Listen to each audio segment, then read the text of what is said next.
Hello, good afternoon. Welcome all of you in science पाठशाला। Actually जो lecture अभी हम लोग का चल रहा है रिलेटेड टू केमिकल बॉन्डिंग, वो आज I think fifth lecture we are going to discuss about fifth lecture of chemical bonding. इससे पहले हमने जो भी क्या क्या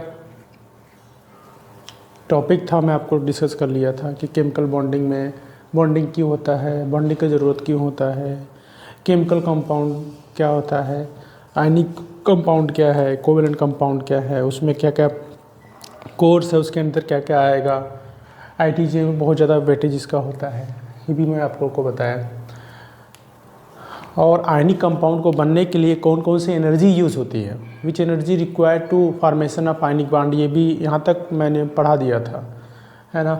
तो उसमें जैसे मैंने बताया था कि आयनाइजेशन क्या क्या बताया था मैंने, उसमें यूज होगा आयनाइजेशन एंथैल्पी यूज होगा, आपका इलेक्ट्रॉन अफिनिटी यूज होगा, और लास्टली आपका लैटिस एनर्जी यूज होगा। जब मैं आपको बताया था कि लैटिस एनर्जी जब Na और Na प्लस और Cl माइनस आयंस थे गैसेस स्टेट में, फिर NaCl सॉलिड में बने तो उससे कुछ एनर्जी रिलीज हुई, उसी एनर्जी को ही क्या बोलते थे हम लोग, लैटिस एनर्जी बोलते थे। ठीक है, तो ये एनर्जी ज़रूरत पड़ती है जब कोई एक आयनिक कंपाउंड बनता है। तो हम लोग आयनाइजेशन एनर्जी, इलेक्ट्रॉन अफिनिटी तो जानते ही जानते हैं, क्योंकि पीरियोडिक टेबल में ऑलरेडी आप लोग को पढ़ा चुका हूँ। अब पढ़ते हैं हम लोग लैटिस एनर्जी। लैटिस एनर्जी में क्या होता है, लैटिस एनर्जी को हम लोग पहले जैसे मैं बताया था आप लोग को Na प्लस था, है ना, और Cl माइनस था। ये जब इलेक्ट्रॉन डोनेट किया Cl को और Cl ने इलेक्ट्रॉन को एक्सेप्ट किया तो Na प्लस आयन और Cl माइनस आयन बने, मतलब गैसियस एनायन था। ये गैसियस एनायन है आपका Na प्लस, और गैसियस कैटायन आपका Cl माइनस था, है ना। ये दोनों आपस में एक्चुअली गैसियस स्टेट में रहेंगे तो ये दोनों स्टेबल नहीं रहेंगे, इसलिए एक दूसरे से कंबाइन करते हैं और कुछ एनर्जी रिलीज करते हैं।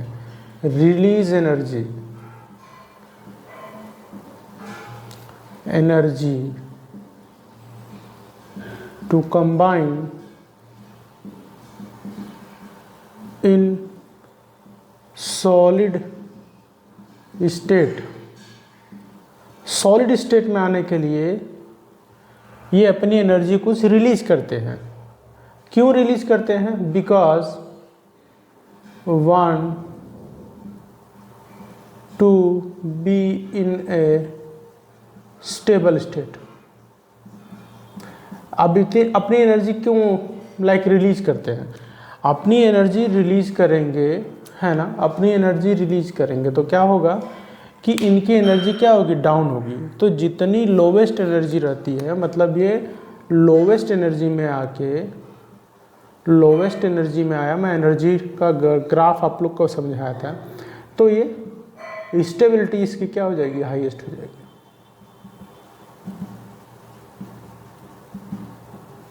Stability is highest. तो यहाँ पे क्या बन जाएगा, हमें NaCl बन जाएगा जो सॉलिड स्टेट में रहेगा और ये स्टेबल हो जाएगा। ठीक है, अब ये जो रिलीज्ड एनर्जी है इसी को दूसरे भाषा में हम लोग बोलते हैं, ये जो रिलीज्ड एनर्जी है इसी को हम लोग दूसरे भाषा में बोलते हैं लैटिस एनर्जी।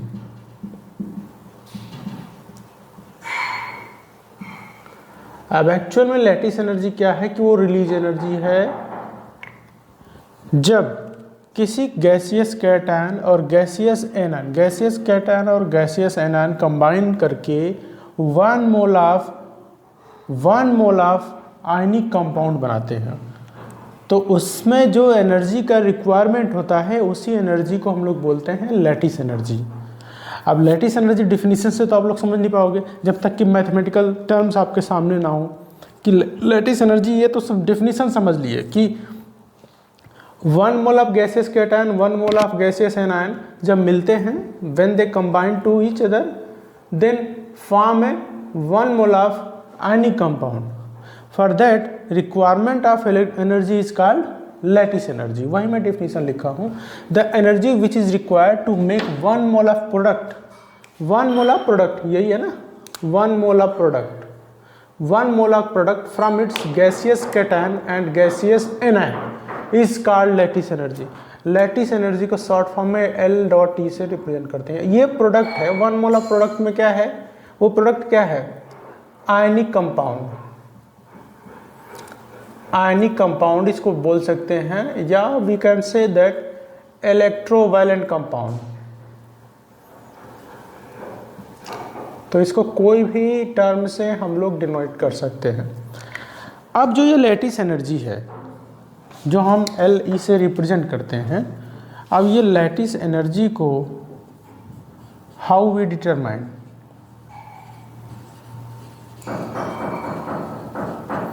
हम इसका पता कैसे लगा सकते हैं। अब हम ये तो जानते हैं कि लैटिस एनर्जी वो एनर्जी रिक्वायर्ड एनर्जी है जिसमें एक गैसियस कैटायन गैसियस एनायन आपस में कंबाइन करके एक आयनिक कंपाउंड बनाते हैं, और उसमें जो एनर्जी की ज़रूरत पड़ती है उसी एनर्जी को बोलते हैं lattice energy, which can I also discuss.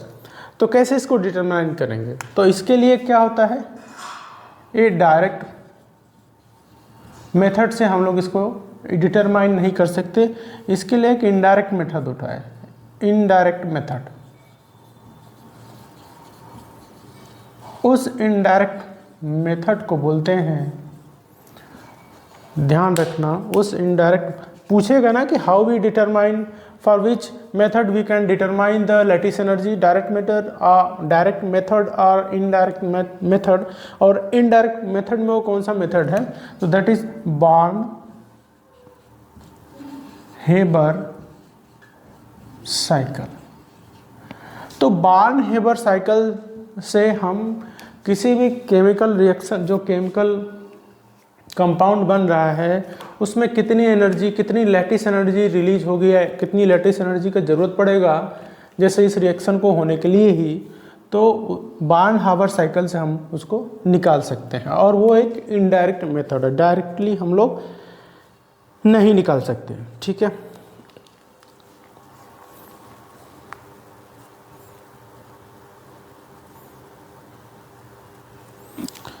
तो आगे हम लोग क्या पढ़ते हैं, अब इस बॉर्न-हाइबर साइकिल पढ़ते हैं। तो ये आप लोग लैटिस एनर्जी के बारे में थोड़ा आप लोग को समझ में आया होगा कि लैटिस एनर्जी एक्चुअली में क्या है। कुछ लैटिस एनर्जी के बारे में तो मैं आप लोग को बता भी दिया था, है ना।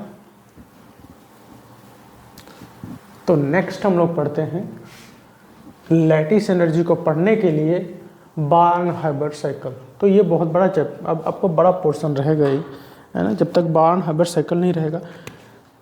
नेक्स्ट टॉपिक हम लोग पढ़ते हैं बॉर्न-हेबर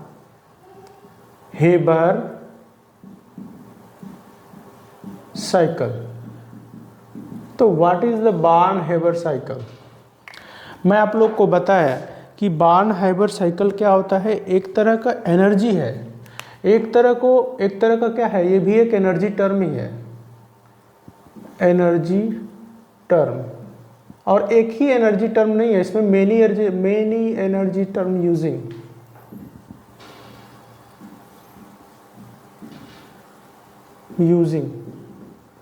इन BHC। ध्यान रखना, बॉर्न-हाइबर साइकिल में बहुत सारी एनर्जी टर्म यूज होती हैं, जैसे कि इसमें फर्स्ट ऑफ ऑल मैं आप लोग को बता दूं लैटिस एनर्जी ही होती है ना। सेकेंड वन होता है आपका डिसोसिएशन एनर्जी होती है, बताऊंगा मैं आपको डिसोसिएशन एनर्जी क्या होती है। जब बॉन्ड के 2 क्लोरीन है उसमें से एक क्लोरीन को अलग करने के लिए जो एनर्जी की ज़रूरत पड़ती है उसको बॉन्ड डिसोसिएशन एनर्जी बोलते हैं। एक्चुअली बॉन्ड डिसोसिएशन, तोड़ना, डिसोसिएशन एनर्जी, जी हाँ, ये होता है इसमें। और कुछ होता है इसमें बॉन्ड डिसोसिएशन एनर्जी, इसमें होता है आयनाइजेशन एनर्जी, जो हम लोग पढ़ लिए हैं, आप लोग को पीरियोडिक टेबल में आप लोग पढ़े ही होंगे, इलेक्ट्रॉन निकालने के लिए। और इलेक्ट्रॉन अफिनिटी, इलेक्ट्रॉन को ऐड करने के लिए जो एनर्जी होती है। तो ये सब एनर्जी टर्म जो है इसमें यूज़ होगा, है ना। बहुत जगह IE1 होगा, IE2 होगा, IE1 होगा, E2 होगा, मतलब जितने इलेक्ट्रॉन निकालना है, जितना इलेक्ट्रॉन मतलब किसी भी एलिमेंट में मिलाना है, दैट इज़ द उसके हिसाब से IE1 IE2 रहेगा। तो ये एनर्जी आपके किसी भी केमिकल रिएक्शन में यूज होती है, लेकिन और भी बड़े बड़े रिएक्शन आते हुए तुमसे उसमें और भी एनर्जी रहती है। जैसे और भी एक पार्ट आता है उसका सब्लिमेशन एनर्जी, SE। देखो आप अगर 9th में आप लोग नहीं पढ़े होंगे सब्लिमेशन के बारे में तो कहाँ इसको समझ में आएगा। अब यहाँ पे ये सब चीज़ें थोड़ी बताना हो कि सब्लिमेशन एनर्जी क्या होती है ना। अब फिर भी बता देता हूँ कि किसी सॉलिड को डायरेक्ट गैसियस कंपाउंड में बदलना, सॉलिड को डायरेक्ट गैस में बदलने में जो एनर्जी लगती है that is the sublimation energy, है ना।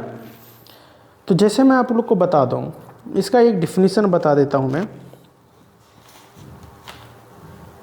तो सबसे पहले हमें ये ध्यान रखना है कि इसका यूज़ कहाँ करते हैं, to determine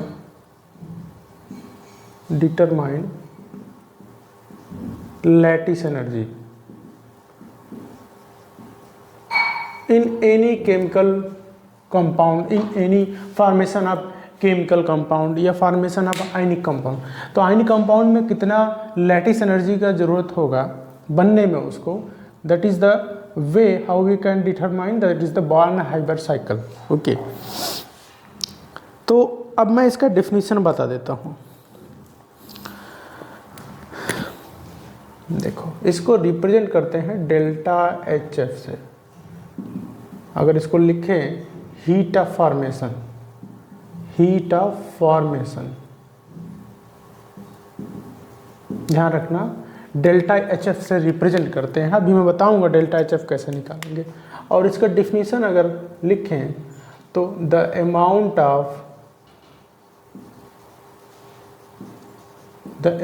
of energy required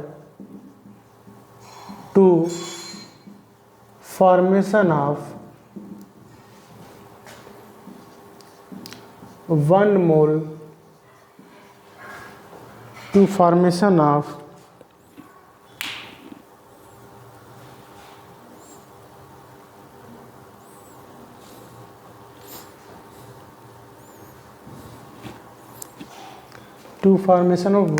1 mole of chemical compound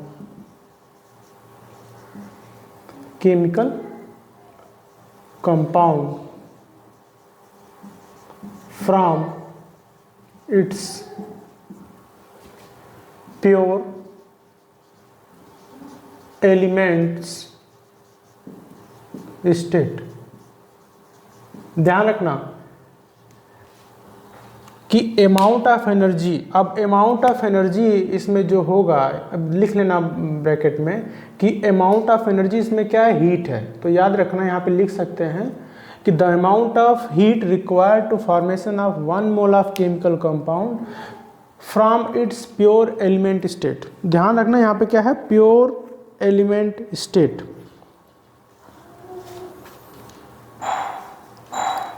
या इसको लिख सकते हैं प्योर एलिमेंट स्टेट या आपका stable state,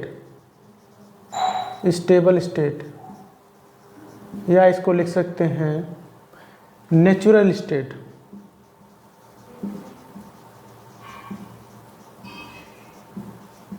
I am giving you example कि आपको मैं किस तरह से समझा रहा हूँ। यहाँ पे आपका जो लैटिस एनर्जी था, एक्चुअल में मैं उसको क्या बताया था, ये लैटिस एनर्जी क्या था कि यहाँ पे आपका 1 मोल ऑफ केमिकल कंपाउंड बन रहा था। 1 मोल ऑफ डिफिनीशन डिफरेंट है। 1 mole of compound ionic compound from gaseous cation and gaseous anion. तो ये अनस्टेबल स्टेट से आपका स्टेबल स्टेट में आपका बन रहा था ये compound, like chemical compound. That is the energy requirement is lattice energy, कि जब गैसियस कैटायन और गैसियस एनायन से 1 मोल ऑफ केमिकल कंपाउंड बन रहा था, that is the lattice energy.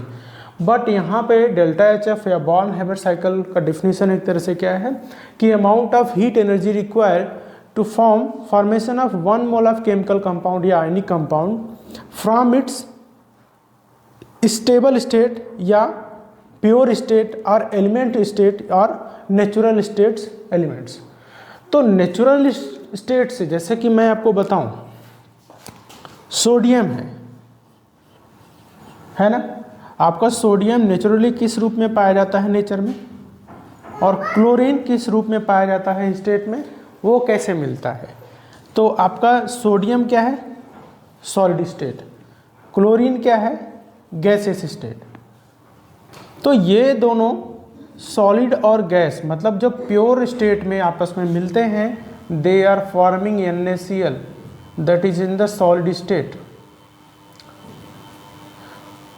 तो जब प्योर, ये भी आपका सॉलिड स्टेट है, तो ये भी बाई नेचर यही पाया जाता है सॉलिड, और क्लोरीन भी गैसेस स्टेट में है, तो ये गैसेस स्टेट में ही पाया जाता है नेचर में, प्योर स्टेट में।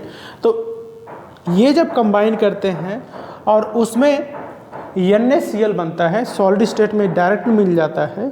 तो अब इसमें जो हीट देना पड़ता है, हमें क्या करना पड़ता है, इसमें जो एनर्जी की ज़रूरत पड़ती है ना, उस एनर्जी को बोलते हैं डेल्टा HF। तो इसमें जो एनर्जी ज़रूरत पड़ी है, ये देख लो, मैं फिर से लिख देता हूँ, ये भी प्योर स्टेट में रहेगा आपका, और Cl भी, दोनों ही आपके रिएक्टेंट इन प्योर स्टेट या एलिमेंटल स्टेट में है। तो इनसे जो आपका सॉलिड स्टेट में जो कंपाउंड बना, वो कितना बना, 1 मोल। अब इसमें जो एनर्जी का रिक्वायरमेंट होगा, required in heat is heat of formation. Heat of formation का एक्चुअली डिफिनीशन था, heat of form, what is the heat of formation, that is the definition. ठीक है, तो delta HF that is the delta HF। तो यही है heat of formation, जब pure state से आपका सॉलिड कंपाउंड बनता है या 1 मोल ऑफ कंपाउंड बनता है, that is the required heat energy is delta HF, heat of formation. तो ये डिफरेंस आपको आई थिंक समझ में आया होगा, है ना।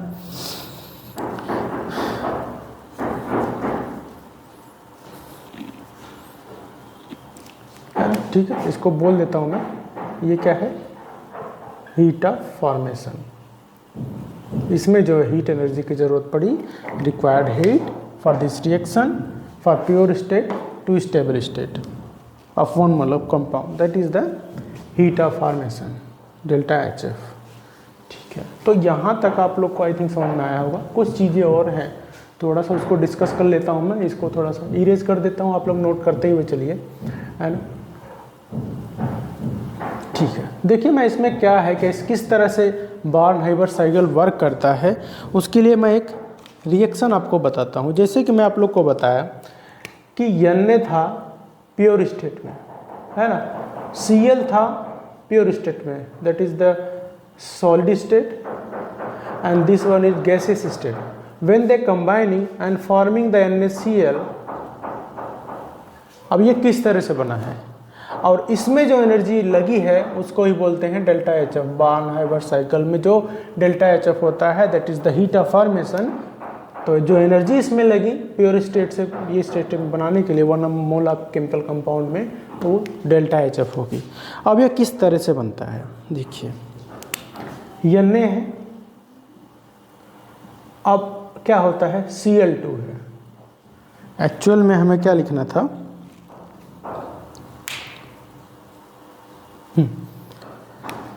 Na प्लस Cl2 में NaCl बन रहा था। एक्चुअली प्योर स्टेट में Cl2 ही रहता है, मैंने बाई मिस्टेक मैंने क्या लिख दिया था, Na प्लस Cl। ये स्टेट में मैंने क्या लिखा था, Na प्लस Cl2। ये प्योर स्टेट में होता है ना, NaCl बनता है ना। एक्चुअली Cl नहीं अलग होता है, Cl2 ही मिलता है प्योर स्टेट में, है ना। आपका ये सॉलिड स्टेट में है और this is in gases state. तो ये दोनों प्योर स्टेट में थे, है ना। तो मैं प्योर स्टेट लिख दिया, आपको पता ही है कि क्लोरीन के रूप में ही मिलता है, Cl2 जो होता है, दो लाइक एलिमेंट्स मिलके आपका इस तरह से क्लोरीन बनता है ना। तो क्लोरीन का मॉलिक्यूल होता है, इससे जो लाइक एनर्जी ज़रूरत पड़ती है इसमें डेल्टा HF वहाँ पता है, हीट ऑफ फॉर्मेशन, है ना, that is the heat of formation. तो मैंने Cl लिख दिया था, Cl2 वहाँ पे कर लेंगे, तो ठीक है। तो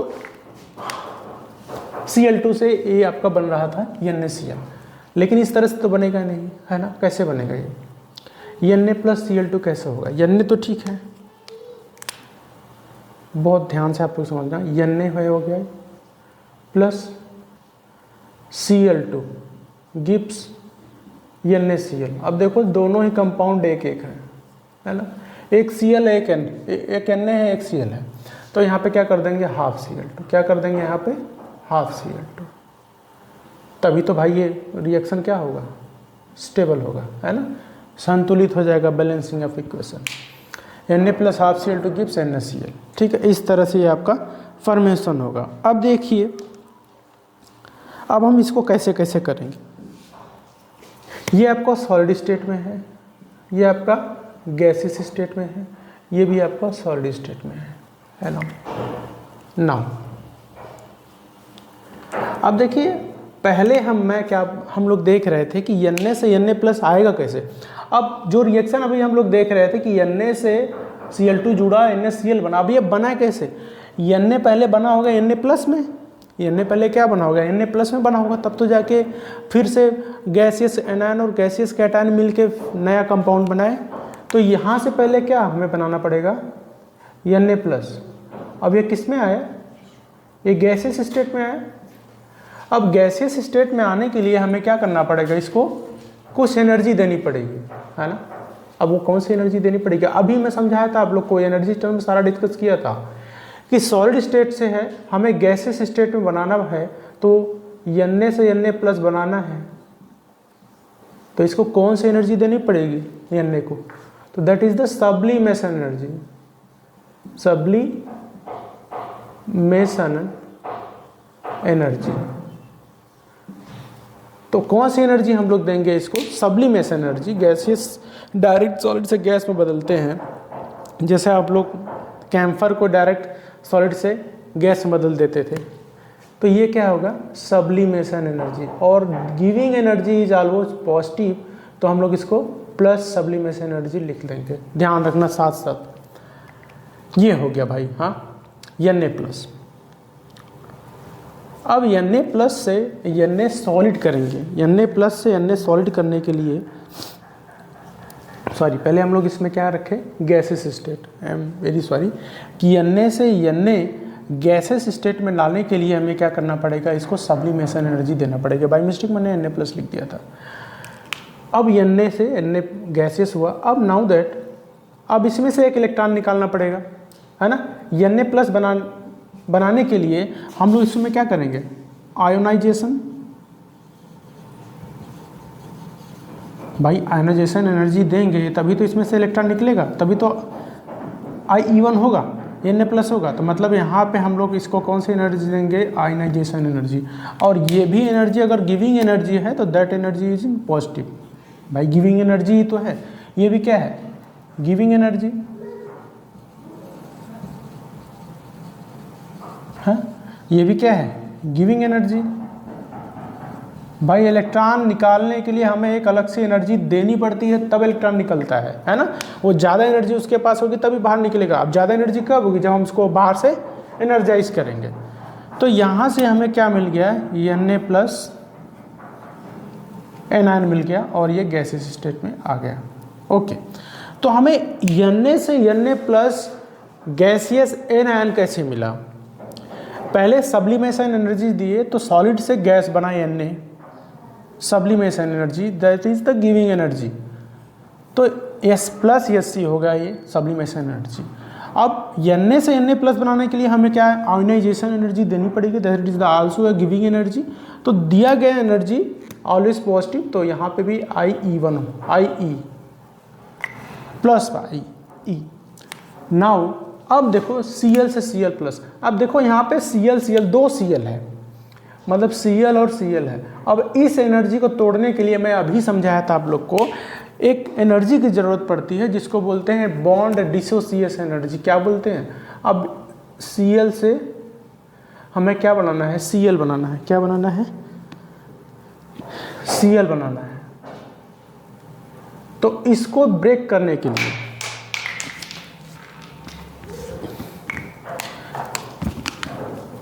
हमें कौन सी एनर्जी देनी पड़ेगी?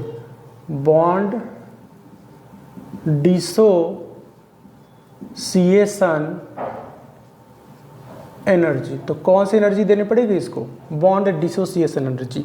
अब बॉन्ड डिसोसिएशन एनर्जी को हम लोग रिप्रेजेंट करते हैं डी से, डिसोसिएशन एनर्जी। लेकिन हाफ Cl2 है तो इसको देंगे क्या? D/2। क्या देंगे भाई? डी देंगे तो वो तो अलग ही हो जाएगा, है ना। डी देंगे तो ज़्यादा Cl कुछ ज़्यादा ही एनर्जी कम हो जाएगी, तो D/2 देंगे। क्यों? क्योंकि ये D/2 से ये 1/2 कैंसिल हो जाएगा, तो Cl ही बचेगा। हमें क्या बचेगा? Cl ही, एक Cl बचेगा। तो एक Cl ही बचेगा ना, एक Cl गया तो एक Cl बचा, तो ये भी गिविंग एनर्जी होगा भाई। दिया गया एनर्जी है तभी तो ये टूटा है बॉन्ड, तो ये भी प्लस में। ठीक है, ये हमें Cl होना। नेक्स्ट, अब यहाँ पे क्या है, जैसे आयनाइजेशन एनर्जी दिया गया तो इलेक्ट्रॉन निकला, तो ऐसे ही हम लोग Cl से Cl माइनस बनाएंगे, Cl से Cl माइनस बनाएंगे, तो that is in also gaseous form. इसलिए भाई ये आल्सो गैसियस फॉर्म था तो इसलिए हमें सब्लिमेशन एनर्जी की ज़रूरत नहीं पड़ी। बॉन्ड डिसोसिएशन एनर्जी से इसको तोड़ दिए, Cl मिल गया, राइट।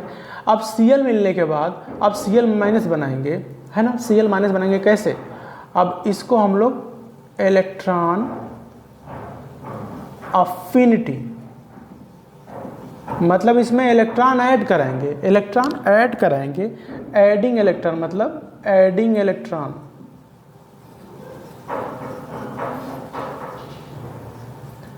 Adding electron. तो इलेक्ट्रॉन ऐड कराएंगे तो इसमें से एनर्जी निकलेगी, तो क्या होगा? यहाँ से एनर्जी बाहर निकलेगी, मतलब इसको क्या बोलेंगे? अमाउंट ऑफ एनर्जी रिलीज्ड, है ना। इसमें क्या होगा? अमाउंट ऑफ एनर्जी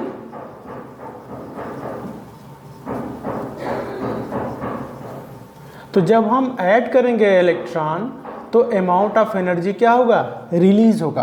तो जब एनर्जी यहाँ तो देते हुए हर जगह एनर्जी देते हुए आ रहे हैं, तो यहाँ पे जो इलेक्ट्रॉन अफिनिटी होगा IeEa, वो किस में हो जाएगा? वो हो जाएगा निगेटिव। सब पॉजिटिव था क्योंकि हमें अलग से एनर्जी देनी पड़ रही थी। ये बॉर्न हाइबर साइकिल का एक मैं आपको एग्जाम्पल समझा रहा हूँ। हर जगह प्लस था लेकिन यहाँ पे इलेक्ट्रॉन ऐड किए, इसलिए अमाउंट ऑफ एनर्जी वहाँ से बाहर निकली, ठीक है। तो that energy is electron affinity. अब देखो मैं इतना स्लो इसलिए पढ़ा रहा हूँ क्योंकि थोड़ा सा अगर आपको ज़्यादा समझ में आता तो 1.5 करके देख लेना, क्योंकि कुछ बच्चे ऐसे भी हैं जिनको बेसिक भी नहीं पता है, इसलिए मुझे थोड़ा स्लो बताना पड़ता है। नाउ अब यहाँ पे क्या हुआ? Na प्लस और Cl minus gaseous anion gaseous cation बन गया, ठीक है। अभी ये सॉलिड स्टेट में, सॉरी अभी ये स्टेबल स्टेट में नहीं है। स्टेबल स्टेट में कब आएंगे? हाँ, अब ये स्टेबल स्टेट में कैसे आएंगे?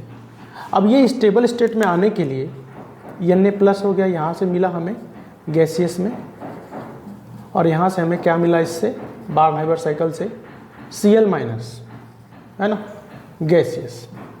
अब ये क्या करेंगे? आपस में क्या करेंगे? कंबाइन करेंगे। क्या करेंगे? आपस में कंबाइन।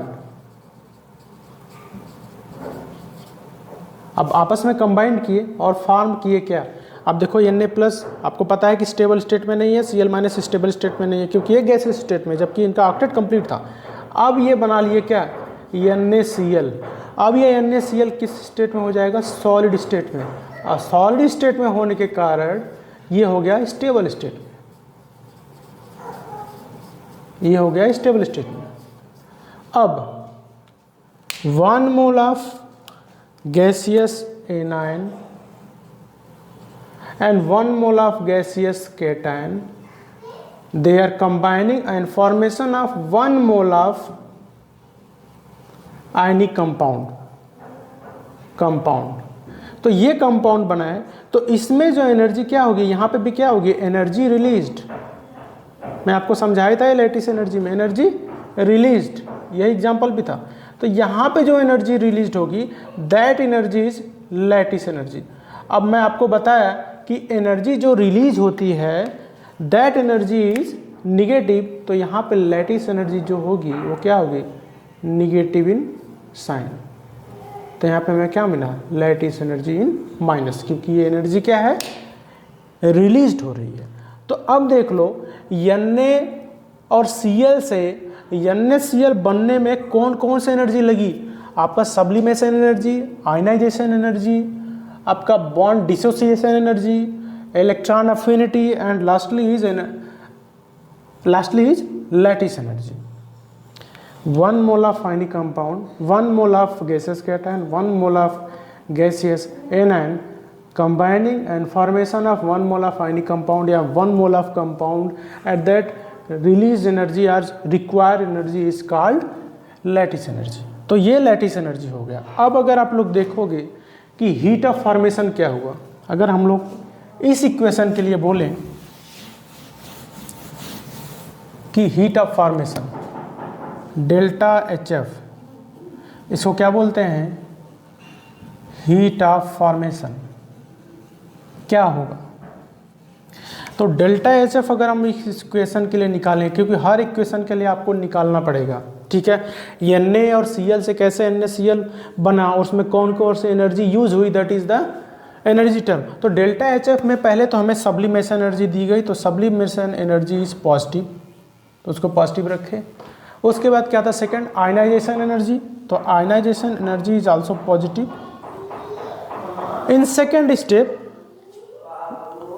Cl से Cl माइनस गैसियस कैसे बना, पहले तो बॉन्ड डिसोसिएशन एनर्जी जो हमें देनी पड़ी, that is dissociation energy by 2, क्योंकि हाफ देना पड़ा।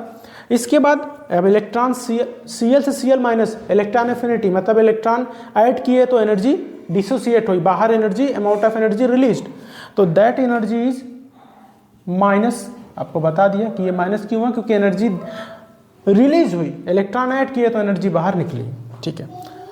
एंड नाउ अब Na प्लस और Cl माइनस से गैसेस एनायन और गैसेस कैटायन से हमें NaCl सॉलिड स्टेट में मिला ionic compound, at that energy is release to forming 1 mole of ionic compound, that is lattice energy.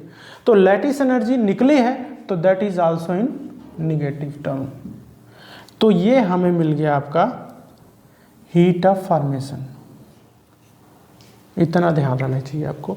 तो हीट ऑफ फॉर्मेशन पहले हम इस तरह से निकालेंगे, ये पूरा रिएक्शन कैसे हुआ, किस तरह से हुआ, पूरा मैं आपको समझा दिया। तो डेल्टा HF इक्वल टू क्या होगा, sublimation energy positive, ionization energy is also positive, and heat dissociation energy also positive, क्योंकि अलग से एनर्जी हमें देनी पड़ी, and lattice energy electron affinity is also negative.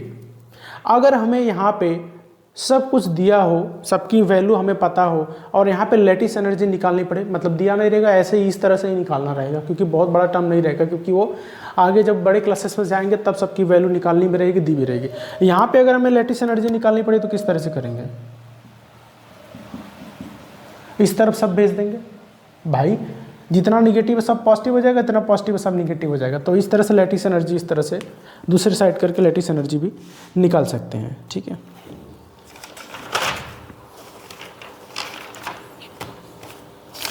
एक क्वेश्चन और कर लेते हैं, थोड़ा सा आपका डाउट जो भी रहे वो सब क्लियर हो जाएगा, है ना।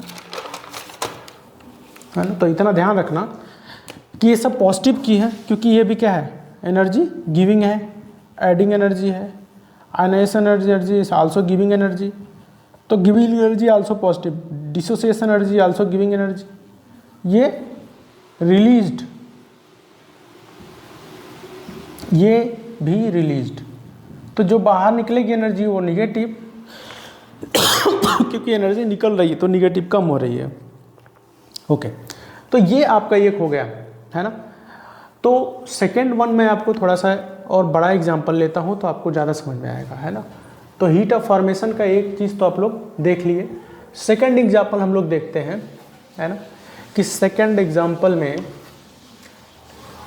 देखो अगर कहीं थोड़ा सा भी प्रॉब्लम होती है, कुछ डिस्टर्ब, जैसे कि क्या होता है कि कई बार समझाते टाइम कुछ चीज़ों को थोड़ा सा बाय नेम कुछ और हो जाता है, लेकिन उसका तुरंत सही भी कर देता हूँ मैं, तो उसको थोड़ा सा आप लोग ध्यान से देखें। हाँ, थोड़ा सा ध्यान से इस चीज़ को कवर करेंगे तो हर साल इसमें से एक क्वेश्चन आता है TJ में, है ना। तो आपका जैसे नेक्स्ट मैं आप लोग को एक एग्जांपल बताता हूँ, है ना, Mg+O2, तो ये बनाता है MgO, मैग्नीशियम ऑक्साइड। अब देखो ये भी उसी तरह से Na+12Cl2, है ना, उसी तरह से रहेगा ना। तो इसमें क्या होगा एक्चुअल में,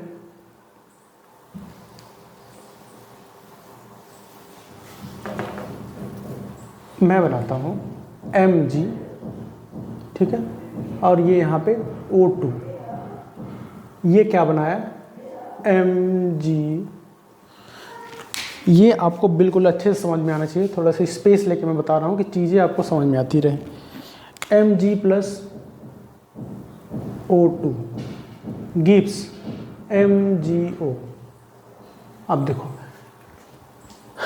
अब इसको बनने में, है ना, प्योर था, प्योर बाय नेचर सॉलिड है ना, प्योर बाय नेचर गैस है। अब इससे क्या बनेगा, सॉलिड बनेगा, ठीक है। ये भी क्या होता है, MgO इज सॉलिड।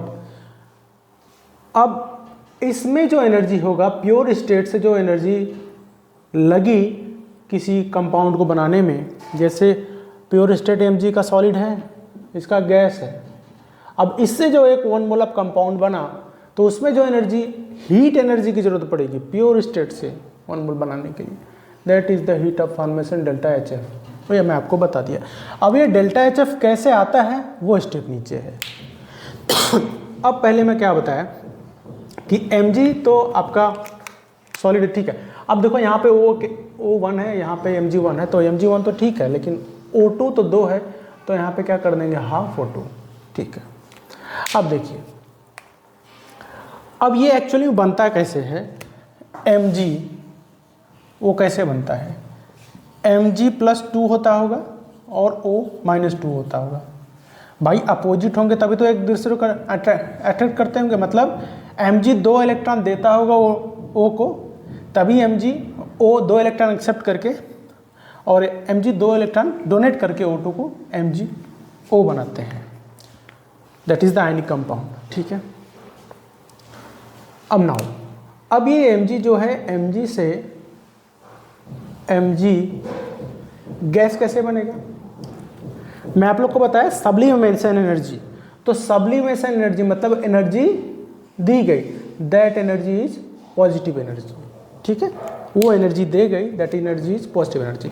अब Mg से हमें क्या बनाना पड़ेगा, Mg+2 बनाना पड़ेगा। क्या बनाना पड़ेगा, Mg+2 बनाना पड़ेगा, है ना। तो पहले तो Mg1 बनेगा, यानी कि डायरेक्टली Mg2 बने, पहले एक इलेक्ट्रॉन निकलेगा तब दूसरा इलेक्ट्रॉन निकलेगा, तो Mg+1 बनेगा, है ना। अब Mg+1 कैसे बनेगा, इसको हम लोग जब इलेक्ट्रॉन आयनाइजेशन एनर्जी देंगे, तो आयनाइजेशन एनर्जी तो देंगे, तो ये आयनाइजेशन एनर्जी क्या होगी, IE1, क्या होगा, IE1, that is also in positive.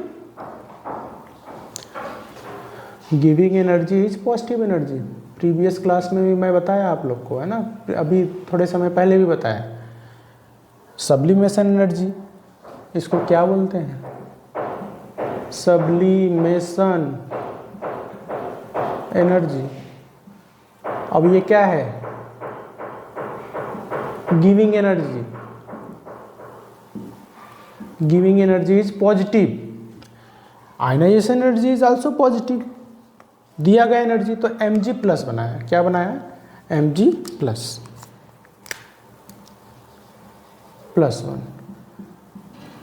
ये भी गैसेस स्टेट में है, लेकिन हमें 2 इलेक्ट्रॉन निकालना, क्योंकि वहाँ पे क्या है, ऑक्सीजन है, ऑक्सीजन को 2 इलेक्ट्रॉन चाहिए, तो यहाँ पे क्या बना, 1 इलेक्ट्रॉन से तो काम बनेगा नहीं, है ना। तो यहाँ से Mg क्या करेगा, 1 इलेक्ट्रॉन और निकलेगा, तो Mg+2 बनाएगा, ठीक है। अब इसके लिए जो एनर्जी लगेगी वो एनर्जी क्या हो गया, IE2,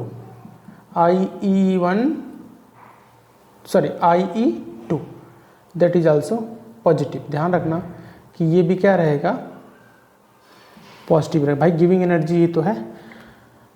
नाउ अब हमें क्या बना, यहाँ पे गैसियस एनायन बन गया। अब नाउ 2 O2 है, हमें क्या चाहिए, 1 O चाहिए, और O और O के बीच में बॉन्ड भी है, तो अब मॉलिक्यूल्स के बीच का जो बॉन्ड तोड़ेंगे तो उस बॉन्ड को तोड़ने के लिए अभी मैं बताया कि आपका बॉन्ड डिसोसिएशन एनर्जी की जरूरत पड़ेगी। बॉन्ड कौन सी एनर्जी की जरूरत पड़ेगी इसको तोड़ने के लिए? Bond dissociation energy. बॉन्ड को तोड़ने के लिए मतलब हमें क्या चाहिए? एक ओ चाहिए, हमें दो नहीं चाहिए ओ, हमें एक ही ओ चाहिए, एलिमेंट चाहिए, क्योंकि एलिमेंट से ही बनेगा। अब बॉन्ड डिसोसिएशन एनर्जी की जरूरत पड़ेगी। अब ये बॉन्ड डिसोसिएशन एनर्जी को हम लोग रिप्रेजेंट करते हैं डी से। This is also giving energy, but half O2 है तो हमें क्या करेंगे हम क्या करेंगे? डी बाई, तो ये भी एक गिविंग एनर्जी है, तो हमें क्या मिला? O मिला, that is in the gaseous state. अब हमें क्या करना है? अब इसमें इलेक्ट्रॉन ऐड कराना है, मतलब हमें क्या करना है? O माइनस कराना है, O1 माइनस। अब मैं क्या बताया कि जब इलेक्ट्रॉन ऐड कराते हैं यहाँ पे क्या होगा? Adding electron.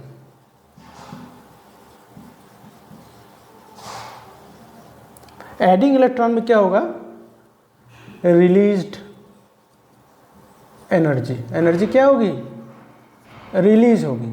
मतलब अब रिलीज्ड एनर्जी इलेक्ट्रॉन एफिनिटी होती है। इलेक्ट्रॉन एफिनिटी मतलब adding electron to any element is electron affinity, जो एनर्जी ज़रूरत पड़ती है या एनर्जी जो निकलती है।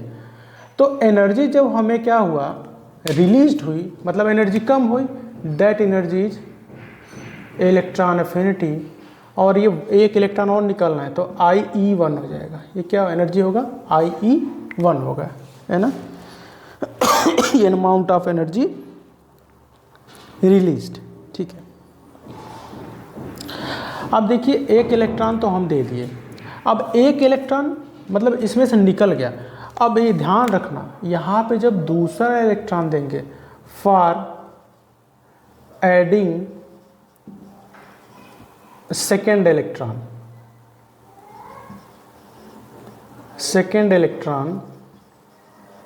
गिविंग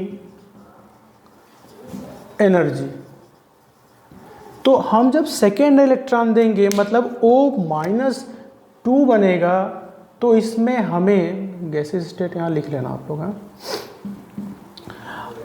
अब जब सेकेंड इलेक्ट्रॉन देंगे तो हमें एक अलग से एनर्जी इसको देनी पड़ेगी। दैट एनर्जी इज, ध्यान रखना, IEA1 2 होगा ये, तो ये हमेशा क्या होगा? पॉजिटिव होगा। तो ध्यान रखना दूसरा इलेक्ट्रॉन जब ऐड करेंगे पहला इलेक्ट्रॉन ऐड कराएंगे तो उसमें एनर्जी रिलीज होगी, लेकिन जब हम दूसरा इलेक्ट्रॉन उसमें ऐड कराएंगे तो उसमें एक्स्ट्रा एफर्ट लगाएंगे तभी जाएगा, क्योंकि एक इलेक्ट्रॉन तो ऐड कर लिया ऑलरेडी, वो निगेटिव हो गया, तो फिर ज़्यादा निगेटिव होना ही नहीं चाहेगा। तो इसके लिए हम अलग से एनर्जी उसमें ऐड करेंगे, दैट एनर्जी इज IE2। अब हमें फाइनली मिला क्या? Gaseous cation, that is the Mg+2 gases state. अब ये कंबाइन करेगा O-2 gases state and that is forming MgU solid state. अब क्या बना? जब गैसियस कैटायन और गैसियस एनायन आपस में कंबाइन करते हैं और फॉर्म करते हैं 1 mole of ionic compound, at that energy released. अब यहाँ पे क्या होता है? Released energy. अब इसमें जो रिलीज्ड एनर्जी होती है वही एनर्जी क्या होती है? Lattice energy. अब लैटिस एनर्जी क्या हुई है? रिलीज हुई है, तो इसलिए एनर्जी क्या रहेगी? निगेटिव। अब देखो अब कितने एनर्जी टर्म यहाँ पे यूज हुए? 1 2 3 4 5 6 और ये 7। निगेटिव क्या है? जब इलेक्ट्रॉन ऐड किए तो एनर्जी निकली, लेकिन दूसरी बार इलेक्ट्रॉन ऐड किए तो एनर्जी हमें ज़रूरत पड़ी बाहर से देने के लिए कि जाइए अंदर। और third one negative, second negative क्या होगा? एनर्जी रिलीज्ड हुई 1 mole of ionic, 1 mole of gaseous cation, 1 mole of gaseous anion जब आपस में कंबाइन किए और उससे 1 मोल ऑफ आयनिक कंपाउंड या केमिकल कंपाउंड बनाए सॉलिड स्टेट में, तो उससे जो एनर्जी रिलीज होती है that energy is lattice energy and lattice energy is negative due to this is the released energy. Now अगर हमको इस रिएक्शन के लिए हीट ऑफ फॉर्मेशन निकालना पड़े, heat of formation,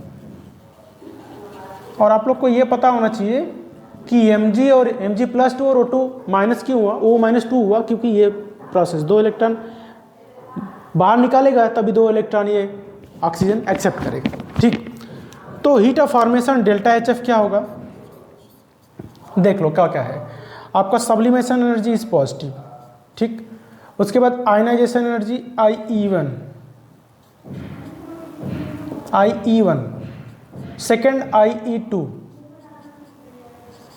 second one is IE2, ठीक है, पहला तो खत्म हुआ है ना। दूसरा क्या है, second one is dissociation energy, मतलब Cl से हाफ O2 से O2 banana, De/2, that is also positive. And next one add करना है इलेक्ट्रॉन, तो एनर्जी निकली, मतलब IA1 निगेटिव। अब इलेक्ट्रॉन दूसरा ऐड करना है तो उसमें बाहर से एनर्जी देनी पड़ेगी, तो EA1 पॉजिटिव। अब heat dissociation energy, heat of formation. Next अब हमें क्या मिल गया है, EA2,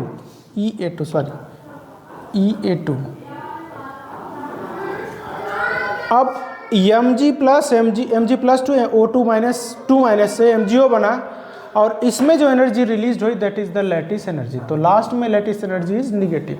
तो हमें हीट ऑफ फॉर्मेशन लास्टली मिला क्या कि delta HF equal to sublimation energy, ionization energy 1 plus ionization energy 2 plus heat dissociation energy by 2 minus electron affinity 1 plus electron affinity 2 minus lattice energy. तो ये हमें हीट ऑफ फॉर्मेशन मिला। अब यहाँ से लेफ्ट एंड राइट करके जो भी है लैटिस एनर्जी यहाँ पे निकाल लेंगे। तो ये पूरे प्रोसेस में हमें कितने एनर्जी की ज़रूरत पड़ी वो हमें पता चल गया। तो आपको एक बॉर्न हाइबर साइकिल का मोटा मोटा आइडिया जो है वो लग गया होगा कि बॉर्न हाइबर साइकिल जो है वो किस तरह से है ना वर्क करता है और कैसे हीट ऑफ फॉर्मेशन, हाँ, sublimation energy, ionization energy, heat like bond dissociation energy, electron affinity, lattice energy, how the form in any reaction. तो केमिकल रिएक्शन इतना छोटा सा देखने में लग रहा है, लेकिन इसके अंदर क्या क्या मैकेनिज्म है वो केमिकल बॉन्डिंग से ही हम लोग सीख पाते हैं। क्योंकि केमिकल बॉन्डिंग पढ़े तभी आपका लैटिस एनर्जी पढ़े, लैटिस एनर्जी में बॉर्न हाइबर साइकिल पढ़े, उसमें क्या पढ़े, heat of formation delta HF। तो डेल्टा HF से हमें ये सब चीज़ें पता चला कि एक्चुअली Mg से Mg+2 गैसियस एनायन कैसे बनता है, O2 से O-2 गैसियस कैटायन कैसे बनता है। That is the formation of chemical compound and this is the chemical reaction. तो ये क्या है, कैसे सॉलिड में आया, उसमें कौन कौन से एनर्जी लगी, तो ये अभी हम लोग हीट ऑफ फॉर्मेशन के बारे में देख लिए। नेक्स्ट जो टॉपिक रहेगा हमारा उसमें थोड़ा सा कुछ और चीज़ें रहेंगी, उसको हम लोग डिस्कस करेंगे। लेकिन आज के लिए क्या करते हैं, यहीं तक रखते हैं, क्योंकि ये थोड़ा सा लंबा आपका हो गया डिस्कशन। तो बॉर्न हाइबर साइकिल काफ़ी डिटेल में मैं समझा दिया आप लोग को। तो ये आपका इससे ज़्यादा नहीं पूछेगा। कुछ क्वेश्चन है वो करा दूंगा, तो वो क्वेश्चन क्या होगा आपके आगे आने वाले क्लास में भी बहुत बेनिफिशियल है, क्योंकि क्वेश्चन करते हैं तभी हमारा कॉन्सेप्ट क्लियर होता है ना। क्वेश्चन में जैसे कुछ चीज़ें रहेगा कि लैटिस एनर्जी किसकी ज़्यादा होगी, किसकी कम होगी, वो कैसे हम डिसाइड करेंगे किसकी लैटिस एनर्जी ज़्यादा है, किसकी कम है। अभी हम लोग आपको मैथमेटिकली पोर्शन, ये मैथमेटिकल पोर्शन आ गया, बार बार अगर एनर्जी देगा कि इसमें क्या है, ये कोई रिएक्शन इसमें या C1 इतना है, मतलब लैटिस एनर्जी, सब्लिमेशन एनर्जी इतना है, डिसोसिएशन एनर्जी इतना है, तो हमें लैटिस एनर्जी निकालो। तो ये सब चीज़ें अलग अलग रहेगा जो हमें निकालना रहेगा। तो ये पहले टर्म आपको इक्वेशन बनाना आएगा तभी आप लोग ये कर सकते हैं। ठीक है, तो आज के लिए इतना ही रखते हैं। तो मोस्टली आप लोग ये क्या है चैनल मैक्सिमम लोगों को शेयर करें कि जो बच्चे नहीं देख पा रहे हैं या कुछ अच्छा करना चाहते हैं लाइफ में, ये तैयारी करना चाहते हैं वो नहीं कर पा रहे हैं, तो ये लेसन उनके लिए बहुत अच्छा रहेगा, ये क्लास उनके लिए बहुत अच्छा रहेगा। आज के लिए इतना ही रखते हैं। Thank you all of you.